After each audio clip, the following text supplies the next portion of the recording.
कैसे हो बच्चों हम आज मीरा बहन और बाघ के प्रश्न उत्तर करेंगे।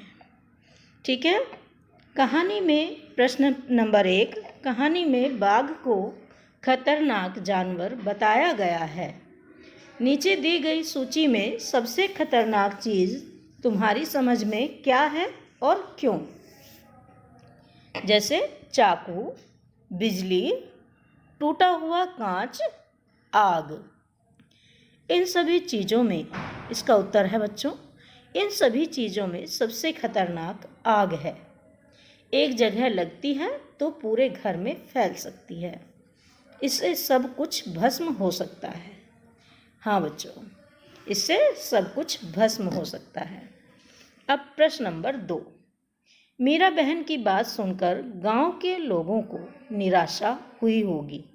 उन्होंने मीरा बहन से क्या कहा होगा?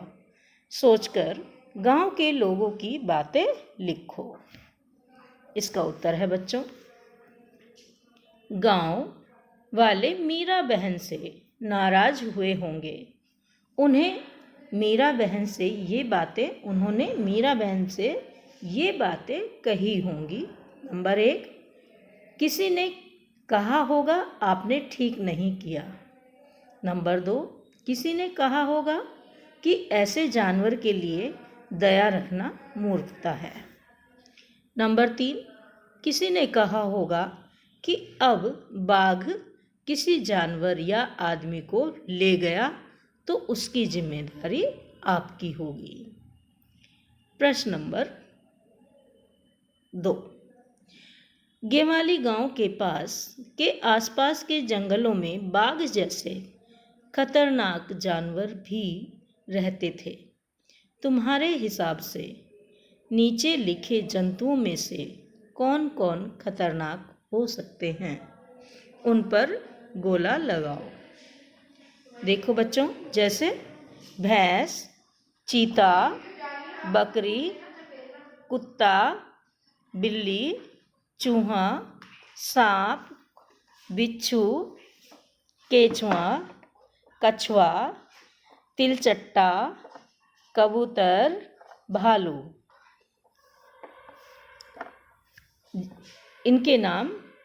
जिनके नाम पर तुम गोला लगाओगे वे सबसे ज़्यादा खतरनाक होने चाहिए। देखो बच्चों, इसका उत्तर हम लिखेंगे चीता। जब कोई उनको नुकसान पहुंचाता है या वे बहुत दिनों तक भूखे होते हैं तब ये खतरनाक हो सकते हैं। जब कोई चीते को नुकसान पहुंचाता है या वो बहुत दिन तक भूखे होते हैं तभी वो हमें नुकसान पहुंचा सकते हैं, तभी वह हमारे लिए खतरनाक होते हैं। सांप, जब कोई चलते हुए उन पर पैर रख दे तब ये अचानक काट लेते हैं। यदि हम चल रहे हैं और हमने नहीं ध्यान दिया और हमारे पैर के नीचे सांप या उसका बच्चा आ गया तो वह हमें झट से काट लेता है। बिच्छू, जब इन्हें लगे कि कोई नुकसान पहुंचा रहा है या इसके रास्ते पर आ जाए तब ये खतरनाक हो सकते हैं। आपको मालूम है बच्चों कि जब बिच्छू काट लेता है तो बिच्छू के काटने से आदमी रोने लगता है और वह बहुत तेज रोता ही रहता है। ना कुछ बोलता है ना बताता है, लेकिन रोता ही रहता है। बिच्छू के काटने का ये सबसे बड़ा नुकसान होता है। भालू, आदमियों से जब इन्हें खतरा लगे तब ये खतरनाक हो सकते हैं। और तिलचट्टा, ये गंदगी में रहते हैं, अतः बहुत से रोगाणुओं के वाहक होते हैं। इनसे रोगाणु भोजन में आ सकते हैं और तब ये हमारे लिए खतरनाक हो सकते हैं, तब ये हमारे लिए बहुत खतरनाक हो सकते हैं। तो अब फिर प्रश्न, चूहा पकड़ने का पिंजरा देखकर बताओ कि वह अपने आप कैसे बंद हो जाता है और एक बार कैद हो जाने के बाद चूहा उससे बाहर क्यों नहीं आ पाता? देखो बच्चों, चूहा पकड़ने का पिंजड़ा तारों का बना होता है। लोहे के तार होते हैं बारीक बारीक, उन्हीं का बना हुआ होता है। इसमें बारीक जाली लगी होती है ताकि चूहा वापस ना निकल सके। बाहर का कुंडा निकल जाता है और दरवाज़ा बंद हो जाता है, तभी चूहा उसमें फंस जाता है। इस चूहेदानी को ऐसे बनाया जाता है कि जिससे चूहा बाहर ना निकले।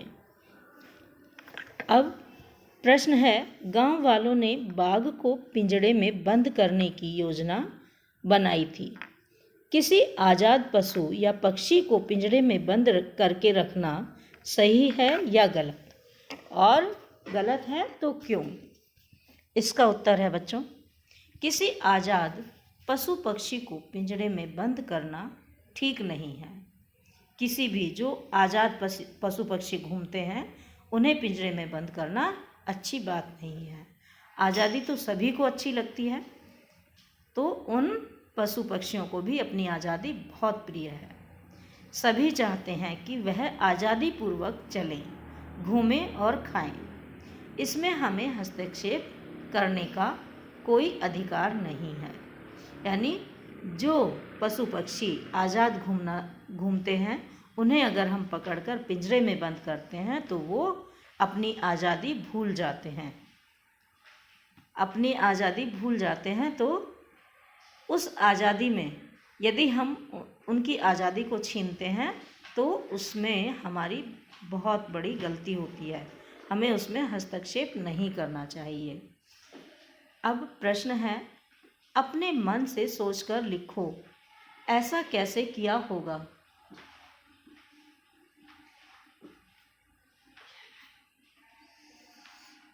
मूली के पराठे। अपने मन से सोचकर लिखो, ऐसा कैसे किया होगा? क्या बाघ की खबर पूरे गांव में फैल गई, कैसे? बाघ की खबर पूरे गांव में फैल गई कैसे? ख, लोग मीरा बहन के पास पहुँचे, क्यों? ग, पिंजड़ा बिना बाघ के बंद हो गया, कैसे? इसका उत्तर है बच्चों क का, गांव बहुत छोटे व कम आबादी वाले होते हैं। भाईचारा भी लोगों के मध्य अच्छा होता है, इसलिए तुरंत ही बात फैल जाती है। इसलिए बाघ की खबर भी पूरे गांव में फैल गई। ख का उत्तर है, लोग मीरा बहन के पास अपनी परेशानी बताने गए थे। उन्हें यकीन था कि मीरा बहन उनकी समस्या का कोई ना कोई हल निकाल लेंगी। ग का उत्तर है, पिंजड़ा बिना बाघ के ही बंद हो गया क्योंकि मीरा बहन ने उसे रात में जाकर बंद कर दिया था। मीरा बहन ने उसे रात में जाकर बंद कर दिया था। प्रश्न, सोचो, अगर यह कहानी बकरी सुनाती तो क्या क्या बताती?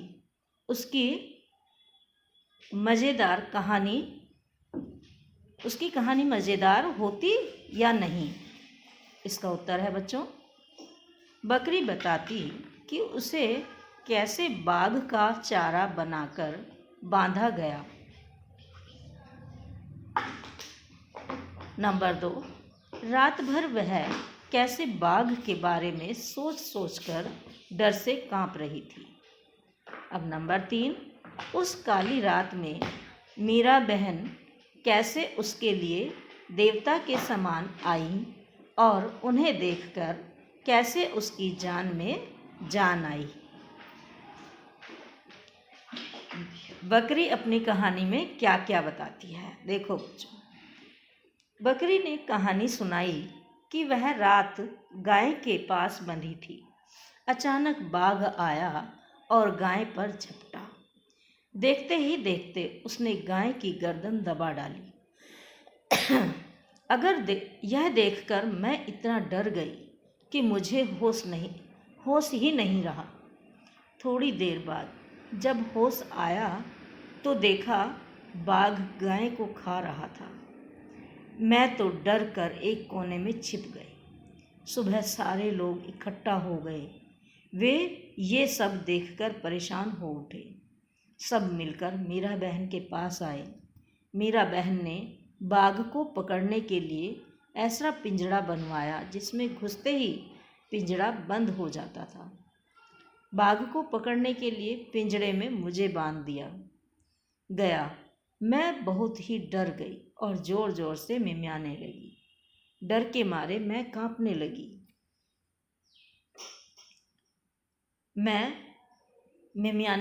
डर के मारे मैं कांपने लगी। मैं ठंड भरी रात में भी पसीने से भीग गई थी। इतने में आधी रात में मीरा बहन ने पिंजरे का दरवाज़ा बंद कर दिया। तब मेरी जान में जान आई और मैं बच गई। वह एक देवी की तरह मेरी सहायता के लिए आई थी। अब बच्चों प्रश्न है, गांव वालों ने बाघ को पकड़ने के लिए एक योजना बनाई थी। कक्कू के घर में रोज बिल्ली आकर दूध पी जाती है। कक्कू की मदद करने के लिए कोई योजना बनाओ। इसका उत्तर है, गांव वालों की तरह कक्कू को बिल्ली पकड़ने के लिए एक पिंजरा बनाना पड़ेगा। उसमें कटोरी भर कर दूध रख देंगे या एक चूहा बांध देंगे। जैसे ही बिल्ली चूहा खाने या दूध पीने आएगी, पिंजरा बंद हो जाएगा और बिल्ली पिंजरे में बंद हो जाएगी। बिल्ली चूहा खाने या दूध पीने आएगी तो पिंजरा बंद हो जाएगा और बिल्ली पिंजरे में ही बंद हो जाएगी। अब प्रश्न है बच्चों, ये सभी चित्र किसी एक व्यक्ति से जुड़े हुए हैं। पता करो कौन। देखो, ये एक ही व्यक्ति से जुड़े हुए हैं, तो कौन है यह व्यक्ति? ये व्यक्ति हैं महात्मा गांधी। ये सभी चीज़ें महात्मा गांधी से जुड़ी हुई हैं। अब प्रश्न है, बाघ, गाय, बकरी, हाथी और हिरण जानवर हैं। नीचे लिखी हुई चीज़ें क्या हैं? खाली जगह में लिखो। अगरतला, अल्मोड़ा, रायपुर, कोच्चि, वडोदरा, जलेबी, लड्डू, मैसूर पाक, कलाकंद, पेड़ा, नर्मदा, कावेरी, सतलुज, ब्रह्मपुत्र, यमुना, बरगद, नारियल, पीपल, चीड़, नीम, गेहूँ, बाजरा, चावल, रागी, मक्का, कुर्ता, साड़ी, फिरन, लहंगा, कमीज। इसका आंसर है अगरतला, अल्मोड़ा, रायपुर, कोच्चि, वडोदरा नगर हैं। जलेबी, लड्डू, मैसूर पाक, कलाकंद, पेड़ा, ये क्या हैं? मिठाइयाँ हैं। नर्मदा, कावेरी, सतलुज, ब्रह्मपुत्र, यमुना नदियाँ हैं। बरगद, नारियल, पीपल, चीड़, नीम पेड़ हैं। गेहूँ, बाजरा, चावल, रागी, मक्का फसल यानी अन्न है। कुर्ता, साड़ी, फिरन, लहंगा, कमीज वस्त्र हैं। अब देखो बच्चों, जानवरों की बोलियों को तुमने सुना होगा। कोयल की बोली को कैसे कूकना कहते हैं और मक्खी की बोली को भिनभिनाना। वैसे ही अन्य जानवरों की बोलियों के भी नाम हैं। नीचे दिए गए खाने में एक तरफ जानवरों के नाम हैं, दूसरी तरफ बोलियों के। ढूंढ निकालो कौन सी बोली किसकी है। भैंस, घोड़ा, हाथी, बकरी, शेर। मिमियाना, रंभाना, चिंघाड़ना, हिनहिनाना, रेंकना।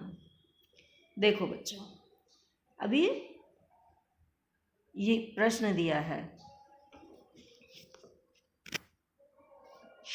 तो इसका उत्तर है जैसे गधा, रंभाना, गाय, भौंकना, कुत्ता, दहाड़ना। अब इनका हम उत्तर जो लिखेंगे, जानवर, भैंस क्या करती है? रंभाती है। घोड़ा हिनहिनाता है। हाथी चिंघाड़ता है और बकरी मिमियाती है। शेर दहाड़ता है। गधा रेंकता है। गाय रंभाती है और कुत्ता भौंकता है।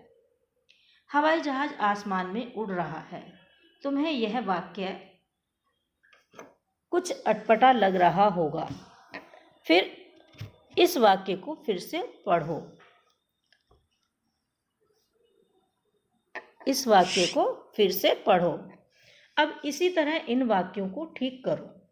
धूप बैठकर ढोकला खाया, पुतुल काम करने मना कर दिया, लता सब मूंगफली खिलाई, पहाड़ी गांवों बाग डर बना रहा है।